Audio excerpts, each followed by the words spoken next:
In the heart of Central Asia lies a land of endless grass and endless sky, the Mongolian steppe, beautiful, brutal, unforgiving. This land does not raise the weak, it buries them, and into this land a child was born. The year was 1162. His mother screamed through a long and painful night, and when the child finally arrived, he was clutching something in his tiny fist, a dark blood clot. The elders went silent. An old shaman stepped forward and whispered, "This child was born ready to fight." Born to fight. Great spirits of the sky, I offer this child to your light. Welcome, my son. My brave boy. His father named him Temujin, meaning of iron, a name that would one day shake the entire world. Temujin's father, Yasuge, was a respected chief, strong, proud, feared by enemies. I accept your hospitality. Our village is honored, my chief. When Temujin was just 9 years old, his father rode out to arrange his son's future marriage. He never came home. A rival tribesman, the Tatars, offered Yasuge food and drink on the road. The food was poisoned. By the time he reached home, he was dying. He's barely holding on. Temujin sat beside his father. He watched the strongest man he knew fade away. And just like that, the world pulled the ground from under his feet. No. No. The time has come. Yes. She must go. It is decided. The clan elders made their decision quickly. They would not follow a child. They packed their animals, took the food, took the horses, and they left.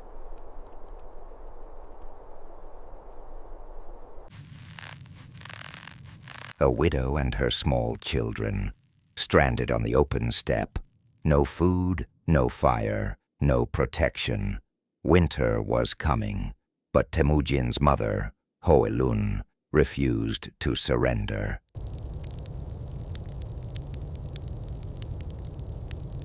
She dug into the frozen earth for roots. She picked wild berries with bleeding fingers. She taught her children to hunt with bare hands. Every morning she told them, "We are still here. We are still alive." That is victory. Temujin absorbed every word. Survival became his first teacher. Hunger became his second. The frozen steppe became his school.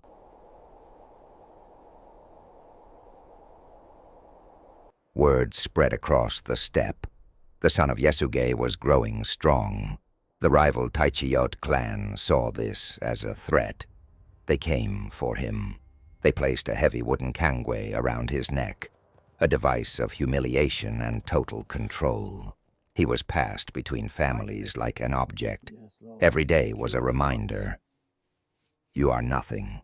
You are forgotten. But inside Temujin's mind, something different was happening. He was watching, learning, planning. One night during a festival, when the guards were distracted, he moved. He struck a guard with the kangwe itself, and he ran. He plunged into the freezing waters of the Onon River. He lay completely still beneath the surface. But the search party passed right over him. A man named Sorkan Shira spotted him. Their eyes met. A long silence. Sorkan Shira looked away. He said nothing to the guards. He sheltered Temujin, fed him, sent him home safely. Temujin emerged from that river a different person, not broken, forged. Temujin returned home and found Borte. his promised bride. They married. They built a small but hopeful life. May the sun guide you, may the land nourish you, and may your journey be long and full. Then the Merkits came, a rival tribe seeking revenge for an old grudge. They raided the camp at dawn. Temujin escaped into the hills, but Borte was taken. Temujin stood on that hill and felt something shift inside him permanently. He had escaped poverty. He had escaped slavery, but he could not protect the one he loved most. That fire would never leave him. He made a vow. He would build something so powerful that no one could ever take anything from him again. Temujin called every ally he had, his blood brother Jamuka, his father's old friend, the powerful Karaite leader Togrul. Together we can take back what is ours, my lord. The tribes will rally. Only if you prove yourself worthy of their trust, and mine. Together they rode hard and fast. They brought Borte home. Warriors witnessed everything. They saw his loyalty, his strategy, his fire. One by one, fighters joined him, not by force, by choice. He promoted men on ability, not bloodline. A poor shepherd could become a general under Temujin. This was revolutionary on the steppe. Word spread like wildfire across the grasslands. Rise, leader! Behold your brothers! I will make you proud!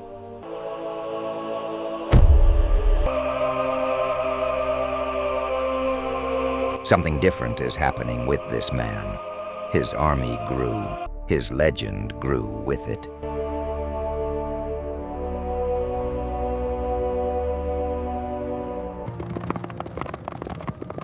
I have not felt this light since we were boys. Nor have I, brother.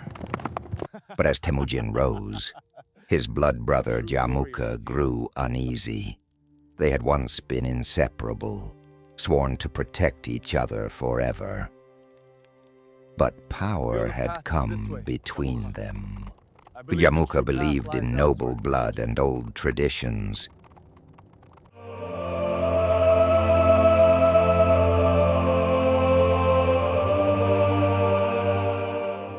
Temujin believed in merit, loyalty, and unity. Their visions could not coexist. Their armies formed on opposite sides. They met on the battlefield. It was the most painful moment of Temujin's life. Fighting the man he once called brother, Temujin prevailed. Years later, Jamuka was captured. He asked for an honorable death. Temujin, honoring their bond one final time, granted it without bloodshed. He wept that night, but he did not look back.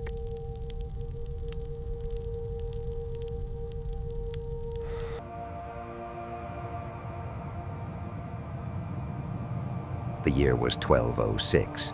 Every tribe of the Mongolian steppe had united. The great Kurultai gathering was called. Every leader of the land assembled. The sky is silent. The white banner with 9 tails was raised high. The drums began. The crowd fell silent, and the declaration was made. Temujin was no more. He was now Genghis Khan. Genghis Khan. Temujin is no more. For the Khan. The universal ruler, chosen by the eternal blue sky. The boy who had worn a prisoner's collar, the child abandoned on a frozen steppe, was now the most powerful ruler on earth. The steppe shook with the sound of 10,000 voices. Genghis Khan now turned his eyes outward. He had united the steppe. Now he would reshape the world. But first, he built something extraordinary, an army unlike anything the world had ever seen. His soldiers were divided into units of 10. 100, 1,000, and 10,000. Every man knew his role perfectly. Communication was instant and precise. They moved across vast distances like ghosts. His cavalry could ride for days without stopping. They used fake retreats to lure enemies into traps. They used speed and surprise as their greatest weapons. Genghis Khan studied every enemy before attacking. He sent spies ahead. He gathered intelligence. He understood his opponents better than they understood themselves. This was not just an army. This was a machine built for total victory. His first great test came against the Xixia kingdom in northern China, a powerful and wealthy empire. They laughed at the Mongols at first. They called them steppe nomads with no future. Genghis Khan attacked with overwhelming speed. The Xixia crumbled. They surrendered and paid tribute. But Genghis Khan was just getting started. Next came the mighty Jin dynasty, one of the most powerful empires in the world. They had massive armies, fortified cities, advanced weapons. Genghis Khan adapted. He learned siege warfare from captured engineers. He used catapults. He used fire. He used strategy. City after city fell. The Jin dynasty, which had existed for a century, began to collapse under the Mongol advance. The world was watching in disbelief. A nomad from the steppe was dismantling the greatest empires on earth.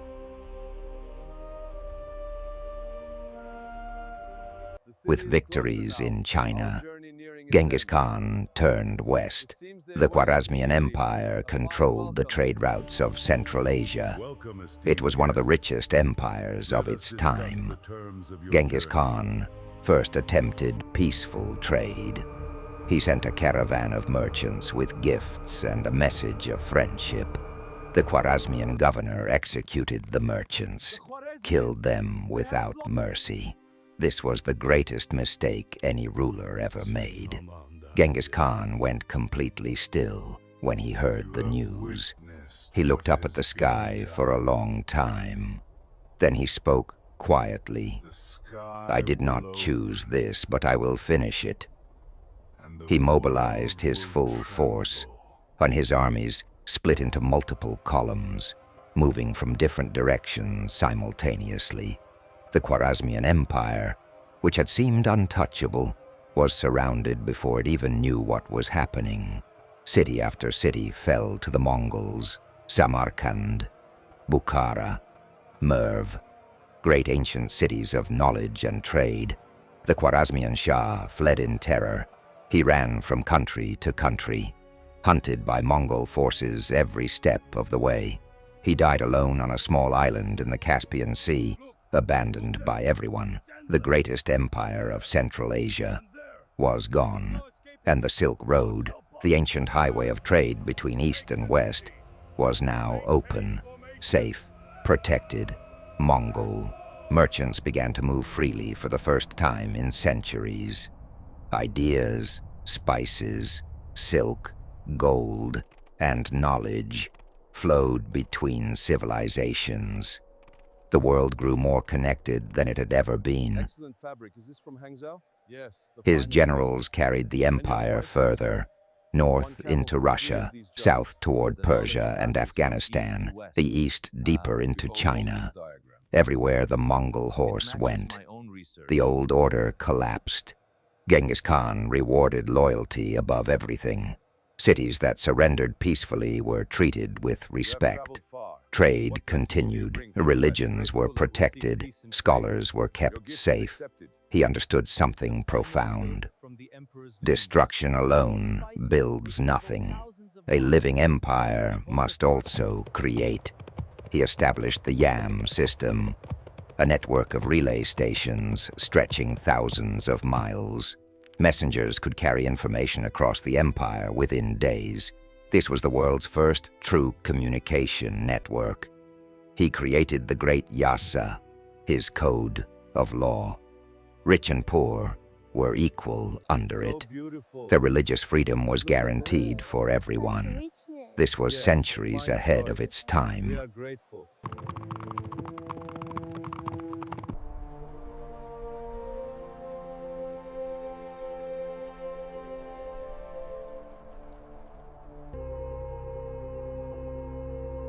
In his final years, Genghis Khan returned to face an old enemy.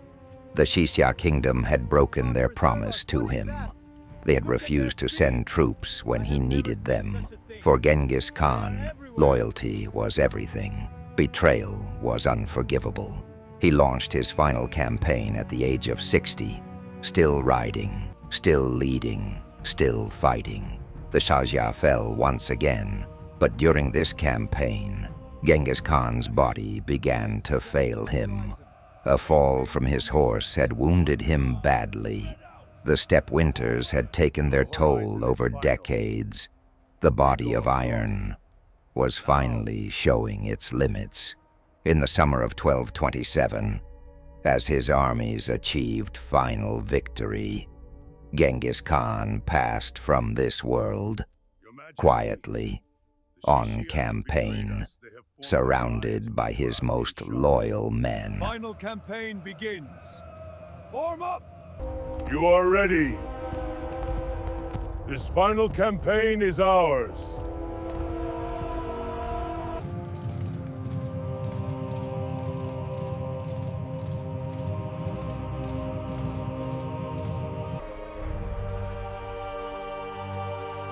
The mountain pass is undefended. Take the cavalry across the frozen river. Engage them from the flank. And the exact cause remains one of history's greatest mysteries. His burial location was kept completely secret. His soldiers returned home in silence. The steppe was quiet for the first time in 30 years.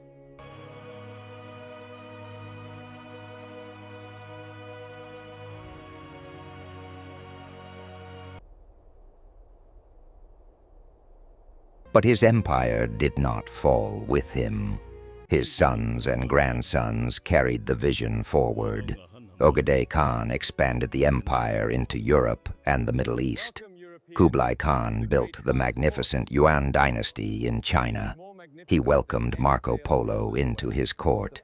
That single meeting inspired a journey that changed the Western world's understanding of the East forever. At its greatest peak, the Mongol Empire covered over 24 million square kilometers, nearly a quarter of all the land on Earth. Over 100 million people lived under its protection. 100 languages, 1,000 traditions, all connected under one sky. Close your eyes for a moment. Picture a small boy on a frozen steppe. No father, no clan, no food, no future. The world tried to break him before he had even begun. The cold tried to stop him. Enemies tried to erase him. Betrayal tried to destroy him.